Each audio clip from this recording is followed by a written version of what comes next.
Hello guys, আজ অনেক দিন পর নিয়ে এলাম একটা নতুন ব্লগ। আর তোমরা অনেকে বলছিলে যে ভাই ব্লগ দাও না কেন, ব্লগ দাও না কেন, ব্লগ দাও না কেন। আসলে আমি অসুস্থ ছিলাম, সেজন্য আর ব্লগ দিতে পারিনি।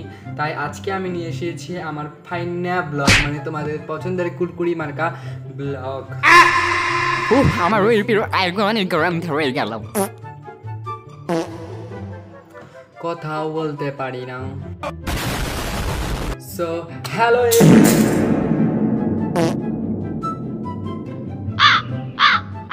হ্যালো এভরিওয়ান, তো কেমন আছো তোমরা? আজ অনেকদিন পর নিয়ে এলাম একটা vlog। আর তোমরা দেখতে পাচ্ছ যে আমি টাকলু হয়ে গেছিলাম, সেজন্য আমার চুলগুলো কত ছোট, একদম এলিয়েন লাগছে। অবশ্য আমি এলিয়েনই। কেমন দেখা যাচ্ছে? মদন মদন লাল মনে হচ্ছে। এখন ব্লগ স্টার্ট হবে, সবাই থাকবে, কেউ কিন্তু যাবে না।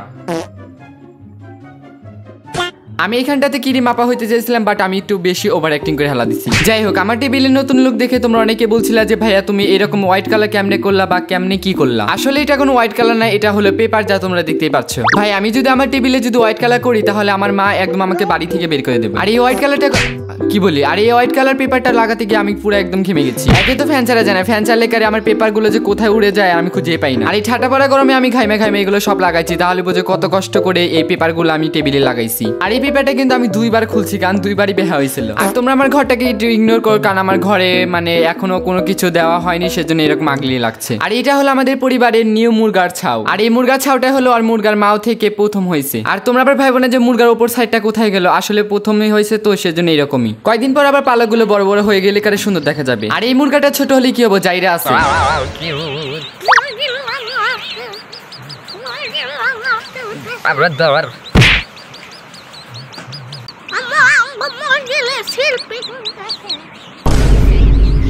এটা যেহেতু মুরগার প্রথম চাও, তা আমরা একটু ভাব দেখানোর জন্য এখানে একটু মানে সুন্দর জায়গায় ওকে বসিয়ে রাখলাম।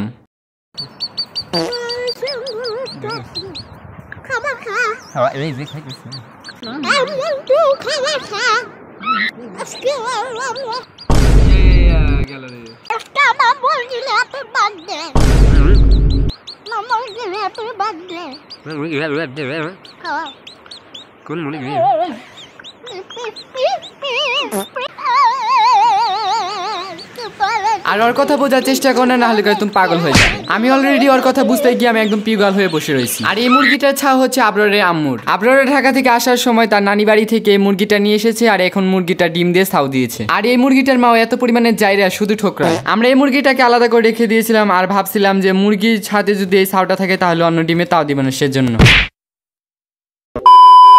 হাই এভরিওয়ান, আজকে আমরা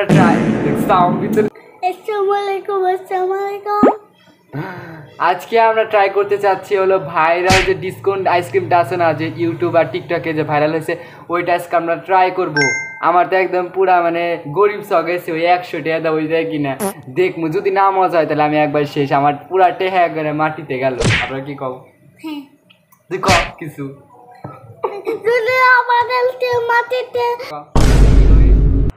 তোমরা দেখতে পাচ্ছ আমার এখানে কত বড় একটা পিম্পল হয়েছে, যার জন্য আমি একদম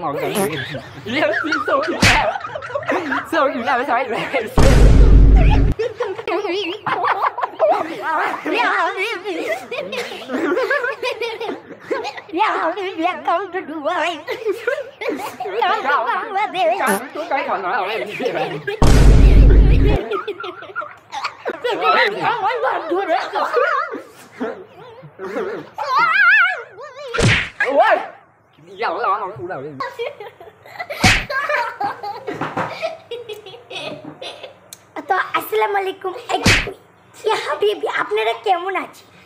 তো ভালো আছেন আশা করি। আজকে আমরা ট্রাই করতে চেয়েছি হচ্ছে বিখ্যাত কুখ্যাত ডিস্কো আইসক্রিম, বুঝছেন? গরিবের ডিস্কো আইসক্রিম। আমরা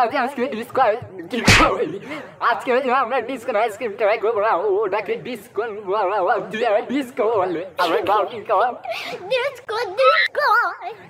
আইসক্রিম ট্রাই করছি। তো গাইস আবার এসেছি আমি, চলে এলাম ডাইনি। আমার কথা শিখিয়ে দিতে হয় না, আমি বুঝি। সব কিছুই বুঝি। আমি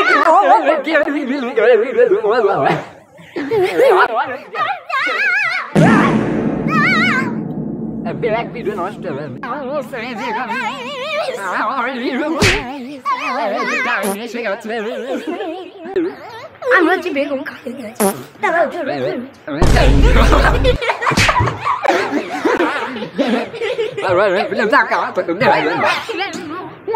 তো চলে এলাম ভাইরাল ডিসকন আইসক্রিমটা নিয়ে। সবাই যেহেতু ট্রেন্ড করতেছে তাহলে ভাবলাম যে আমিও ট্রেন্ডটা করি, বাট আমাদের এখানে এটা খুঁজে পাওয়াই যায় না। আমি এত এই আইসক্রিমটা খুঁজছি, বাট আমি একদম বুড়া হয়ে গেছি, তাও এই আইসক্রিমটা পাই নাই। পরে মাঝে পরীক্ষার ভিতরে আমি মানে আইসক্রিম কিনতে গেছিলাম, তখনই দেখি যে ডিসকন আইসক্রিমটা আইসছে।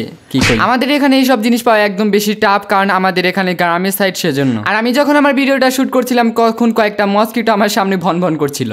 আর আমি ভাই গরিব, আমার অত ঢং নাই, কেউ যে সাইডে পেপারে যে আইসক্রিমগুলো লেগে থাকে না, ওগুলো আমি খাই। কতজন দেখি যে এরকম করে আমার ভাই হয়তো ডং নাকি আমি যে এরকম ওই রকম। আইসক্রিমটা কিন্তু দেখতে অনেক বেশি জোস ছিল, বাট খাইতে কেমন হবে ওইটাই হলো দেখার বিষয়। যেহেতু আইসক্রিমটা আমাকে বড় লোক থেকে গরিব বানিয়ে দিয়েছে, তাই আমাকে এটা ভালোভাবে রেট করতে হবে। আর দেখো এই দাঁত বুড়া কি করে, মানে সামনে সেন কিছু নাইকা দাঁত, তাও আবার আইসক্রিম খেতে চকলেট ভাঙতে গিয়ে ওর দাঁত ভেঙে যাবে।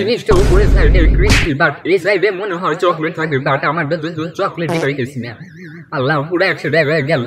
চকলেট পেলাম, বাট চকলেটটা কিরকম যেন একটা গন্ধ, আমার সহ্য হইতেছে না গন্ধ। এই যে এরকম করে চকলেট ফালাইতো, আমিও ফালাই একটু দেখে নিলাম। আমার ঠোঁট কি পাওয়া গেছে, এই চকলেটটা খাতি গেলে আমার পুরো জামা একবারে এখান দিয়ে পুরো নষ্ট হয়ে গেছে। এটা যদি 80 টাকা হইলো নি তাহলে ভালো হইলো। আমি এটাকে মানে 10-এর ভিতরে যদি দেই তাহলে কত দেবো? 7 দিব। আমি কয়েকদিন ধরে না ইউটিউবে অনেক বেশি মিনি ফিশ পন্ড বানানো দেখছি, বাট আমার কাছে যেহেতু এই কাচের অ্যাকোরিয়ামগুলো নাই, আর তোমরা জানোই যে আমি কত বড় গরিব সালটা প্রো ম্যাক্স, তাই আমার কাছে এগুলো থাকবেও না। বাট তাতে কি হচ্ছে, আমার তো জোগাড় আছে জানো না। আমি এখানে নিজের বুদ্ধিতে একটা যে মানে চুনের যে মানে বক্সের মতো কি কয়, এটা বালতি যে আছে না, ওইটার ভিতরে আমি এই মিনি ফিশ পন্ডটা বানাইছি।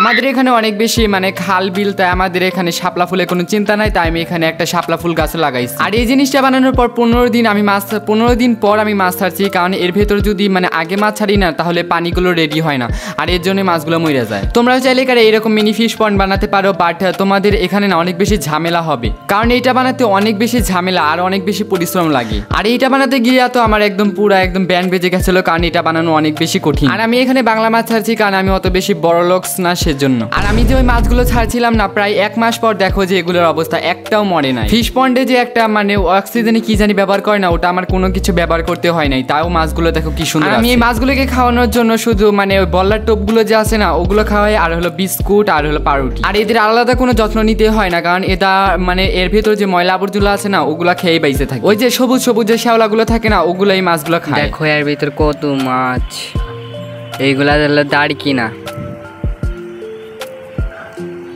আর এর মধ্যে কস্তুরি পানা, আর এই যে শাপলা ফুলের পাতা, আর এইগুলা কি জানি কয় মন পড়তেছে না। আর এগুলোর উপর পানি দিলে করে ওয়াও কি সুন্দর লাগছে। এর মেলা কিন্তু পুরাই হয়ে গেছে, এখন পানি একদম উপযোগী মাছের জন্য, যে মাছই ছাড়া হোক না কেন সেগুলোই বাঁচবে। দেখার ভিতর মাছ কোনে গেল রে বাবা, ওই যে গেল। আর এই ডিজে মাছগুলোকে আমি হাত দিয়ে টেম করছি, বাট এখন কেন জানি না আসতেছে না, মানে মাছগুলোর মাথায় মনে হয় ভূত উঠছে, ভাবের জ্বালায় পাচ্ছি না।